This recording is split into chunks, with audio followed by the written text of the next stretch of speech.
Hey everyone, Sam Signorelli, H1 Fencing, and welcome back to Can Haz Armory, the big one, wiring a blade. Now this one has a lot of detail to it. This is where most of the magic happens in Armory. There are a lot of different ways to do it. There's no right or wrong way. There's whatever way works. So let's get started. Okay, so when you get a blade from a vendor, it will have one of two coatings on it, depending on what kind you buy, and its purpose is to inhibit oxidation, i.e. rust on the blade. The first version is an antibiotic grease coating. It's messy. It gets all over your nice shiny whites before you have a chance to get honest dirt on them.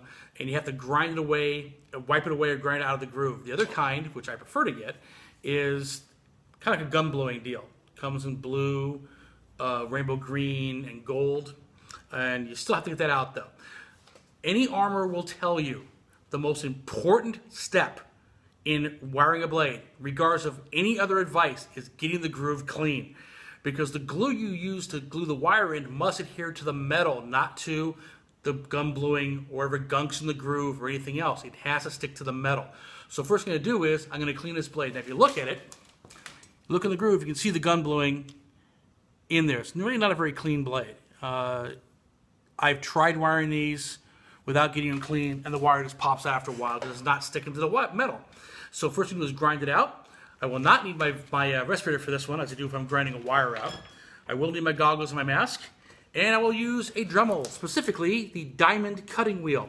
This will not cut the steel. It does not grind that way. It's perfect for grinding a wire out or cleaning the blade groove out.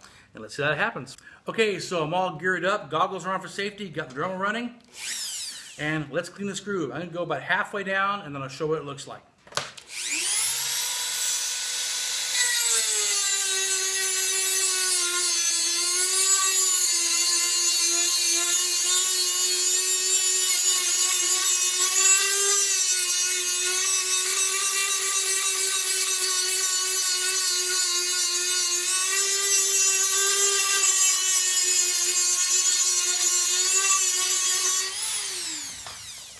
The reason I wear the gloves is because the blade tends to get hot, and I have to hold it to stabilize it at later stages. So here we are. So here is the part that I didn't grind yet. If you look real careful, see bright shiny metal down there. It's kind of hard to see in the camera, but that's the difference. So you gotta get that out. So I'm gonna finish grinding this blade out. And we'll go from there.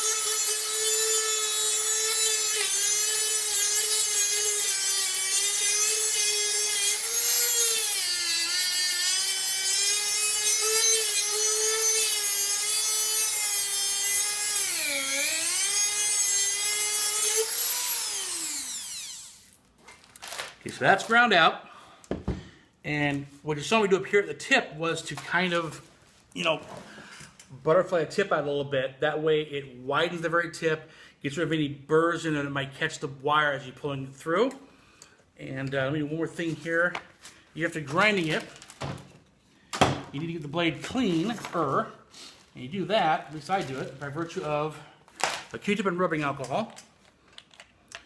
Get kind of the gunk out of the groove, because some stuff left behind, especially if you have a dirty blade to begin with. We'll roll it down there. Kind of cools it down too. You probably couldn't hear it hissing. A couple runs. Get the gunk out of the groove. And see, that is what was in the groove after grinding it. It's kind of better there. And there we go. And one more run down, you can see how clean the blade is. Go for the back end. You can see now, nice bright shiny metal.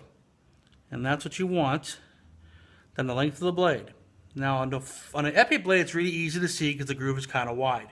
On a foil blade, because the groove is very narrow, it doesn't have a V shape to it, it is sometimes hard to see if the channel is totally clear. You may look down and see what looks like little shadows. That's generally speaking not stuff in the groove. That's probably pits in the groove, which is fine because it gives the glue more place to adhere to. You still want to see bright, shiny metal. With a foil blade, you also might want to run a razor blade down it to get any stuff from the Q-tip out. We'll cover that when we do a foil blade video, but that's you clean up a blade. And now let's go to the actual wiring process. All right, so we're going to start the wiring process here. I've got my little magnetized tray with the parts. I use German tips exclusively, FWF brand, with the, I call them the Spanish screws. They're called the NEPS, New Epee Point Screw. They're the hollow ones that come out of Madrid. So here we go. So the first thing you do is take the epee wire. And one important point about this, if you look down in the cup, you can see, I can't see it too well here. And it really doesn't show very well. There are two little brass nail heads. Those are the ends of the wire. It is important those things be level, because if they're not level, the circuit won't fire reliably. We'll deal with that in a second. So the first thing we do is unwrap this. This is a German wire, and it tends not to bind up on itself a lot. The French ones have a cloth wrap, and they tend to wrap around it a little bit more. A little more difficult to do this with and unwrap it. So unwrapping it, grab below the cup. I'm going to pull it straight, make sure it doesn't bend in half. The Frenchies do it a lot. Separate the wires and do it again. Make sure they're straight. Make sure also separate. There we go. And there's number two.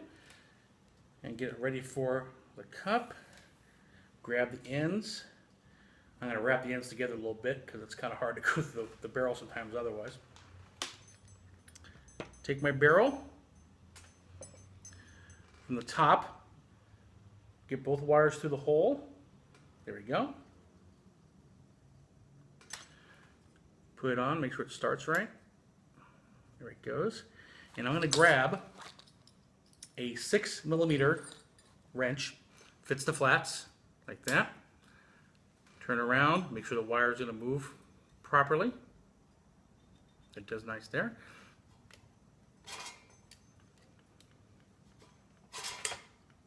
Still moves nice. There we go. Still moves. Because when you crank this down, the groove narrows slightly, you may catch the wire. Okay, still moving smoothly. Now, how tight do you tighten it? Here's the problem. One finger around that much. When it stops, that stops. That's good. Note the wire is still moving cleanly. Also notice how much wire I have hanging out, only a couple of inches. The reason is, if I'd caught the wire in the barrel, in the threads, I would probably lose the wire. Well, I'm going to lose, that much of it anyway. And that's not a problem. If I do it, pull it through, and then tighten it, I've now cut the wire at the cup and I have to start over again. So the barrel's tight, the wire moves nice and smooth. I'm going to pull it through.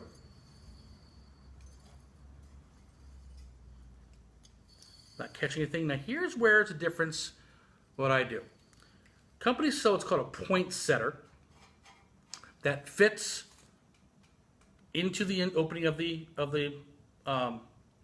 volcano tip if it's a German type and pushes the wire down. That's great, but it doesn't take care of that issue with the contacts being level. So what I use is a 3/32 flathead punch. Buy it at any hardware store like Osh or Home Depot. I'm going to hold the wire, put the probe in the volcano tip. It is against the contacts. I'm going to push down gently and pull with the wire here, same time. It's all the way down now. That I pull down that way, the wire doesn't bunch up under the cup. And then use a hammer, and not really hard.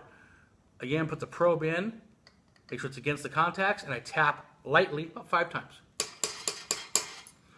What that does is it levels the contacts. It will make the firing more reliable and also actually drop the resistance down because it doesn't work so hard to make the contact. So that's how you set the wire. It sets it and levels the contacts at the same time. Thank you, Mr. David Clark of Woodland Hills. Great armor. Taught me that trick years ago. Next step is when you're testing the wire before gluing it down. Okay, now the fun part begins, the actual testing and gluing of the blade. To test the wire, I'm going to use my handy dandy Dan DeShane test box, otherwise known as a Dan box to most armorers. This is what I use to test body cords and lames and stuff of control, also reels and strips if I need to. I like to test the wire and set the travel before I waste the glue. In order to do that, I need to test it out and hook it into the box. Armorers tend to make a lot of their own tools. So I made this. Plugs into the box.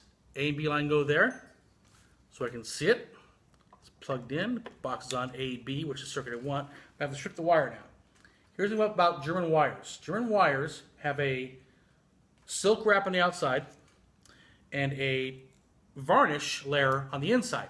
The varnish layer is there as a secondary insulation in case the outer side gets stripped so it doesn't ground to the blade.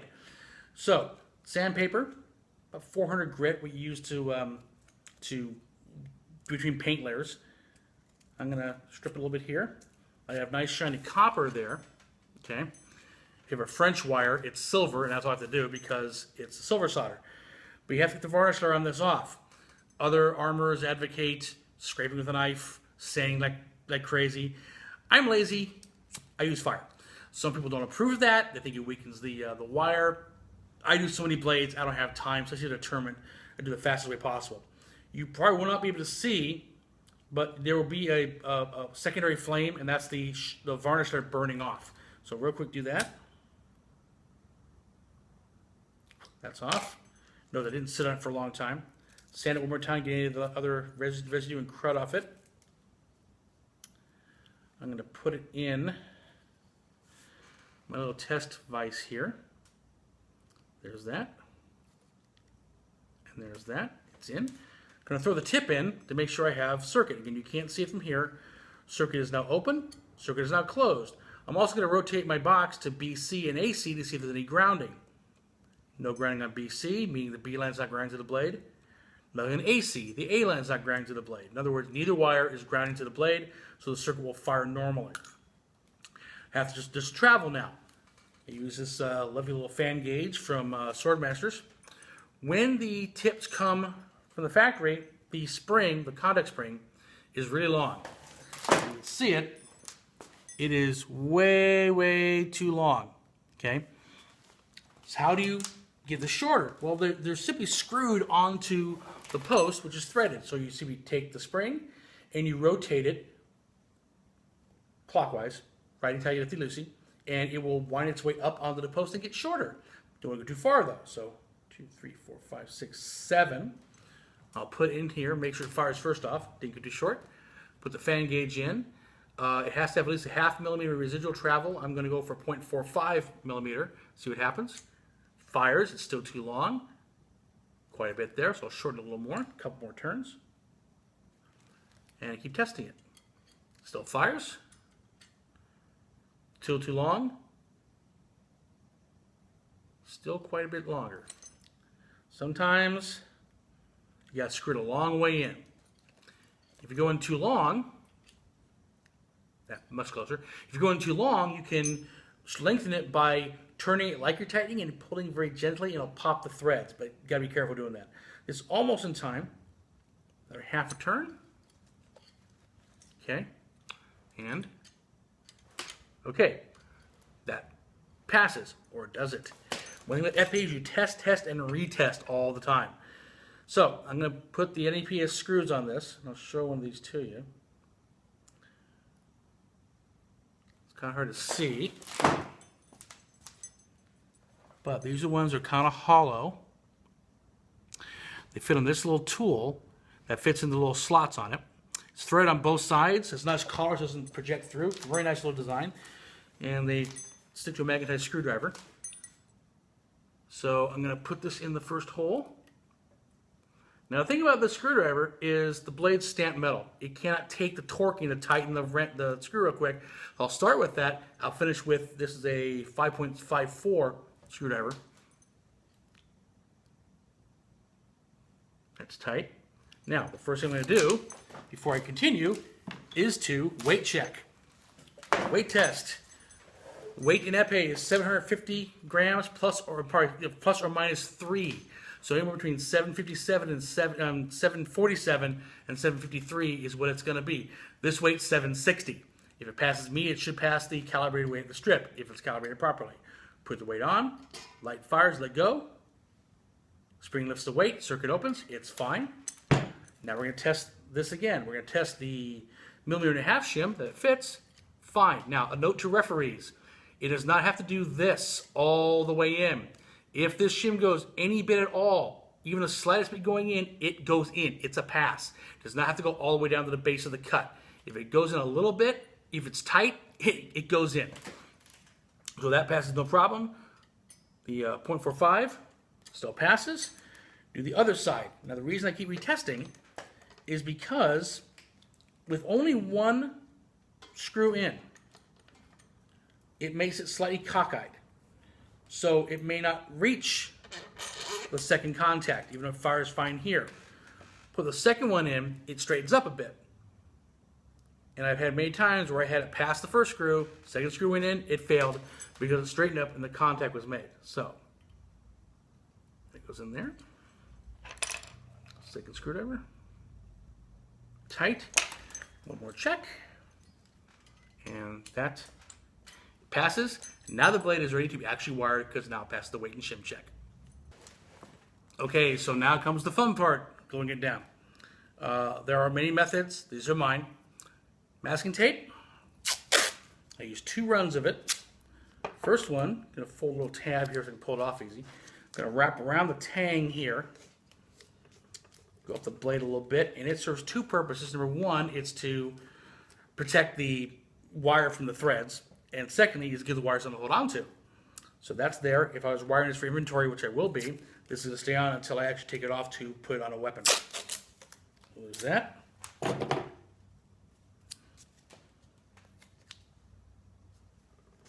There's that. Now, take the wires.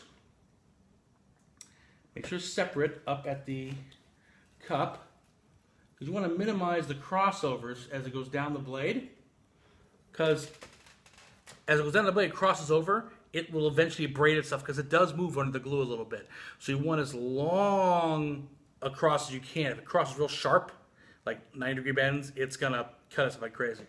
So wires are separated. I'm going to straighten them out down here. And I'm going to put it down into the groove.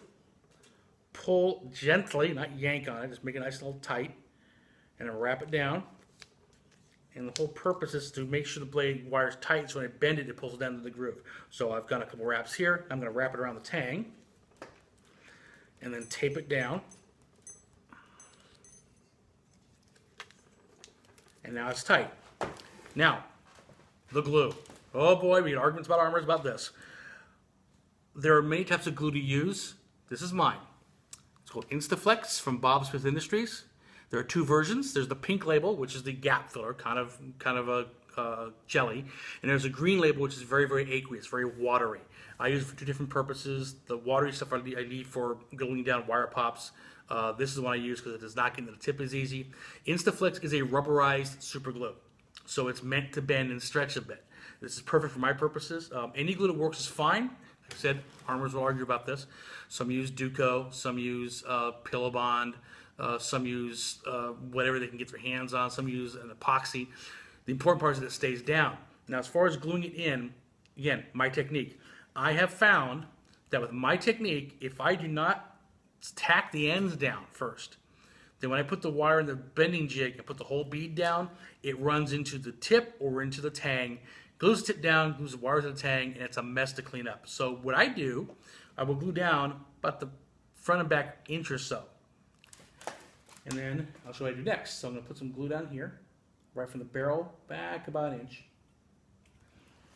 And in the case of that back end, we're back where the channel opens up, about 2 inches, 3 inches down.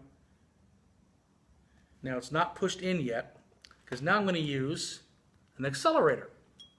Super glue normally takes about 24 hours to fully cure. Well, if you're at a tournament and you're in a rush with a broken blade, you can't wait that long. So I use an accelerator on a bit of Q-tip, wide blade screwdriver, and push the wire into the groove, and then I run this Q-tip over the wire real quick, and it is set. For the back end, I'm going to push it down right behind the tang, right in the shoulder rather, push it into the groove, and then down into the backside, so it's down in the base of the groove. The reason I'm moving the Q-tip back and forward is so it doesn't stick down. Otherwise, it's going to stay there. So that's the back and front end. The reason I do that is now there's some residual accelerator on these areas, and when I run the glue down, if it runs over that, it should slow it down to the point where it will not get into the tip or back onto the tank. So we're going to bend it next and then go from there. Okay, so ends are tacked down. Now let's bend the blade, which with that we have the handy dandy bending chain, which I'm not sure, I think Tim Loomis made this up, I'm not sure who did it. This is a pair of 1-inch wire caps that are copper, drilled a hole through it, mounted some chain on it. I have several different lengths here. This is the shortest length. It is meant for a number 2 pistol grip weapon. Right now it's set for a number 5 pistol or a number 2 French. And now, because this is blades uncut, we're going to the very, very end, where it's set for a number 5 French. Very easy to adjust. Don't lose anything here. The purpose of the bending is to kind of pre-tension the blade, but also pull the wire down to the groove so it's protected. So I'm going to put it on here on the end, and I guide not to push, so I know the tip works. And then I'm going to bend this. Other tang goes into the last cap. There it is. Wires in the groove. Nice bend. The cup's by about 3-4 inches from the shoulder. It's a nice bend. Don't want to overbend it. This is probably about right. Put it in my vise. And that accelerator I had on the Q-tip, I also have in a spray bottle. So I'm going to run the bead of glue down, spray it down, and then wipe it down with some Kleenex. I'll explain why in a second. So here we go down. Don't need to pull a whole lot of glue down. Don't fill the groove. More glue actually creates a bit of a weaker bond. So there it goes. I can see the sheen of the glue. It's a nice even coating. I'm not putting a gigantic amount on it. There's that. Gonna spray it down now, if it works.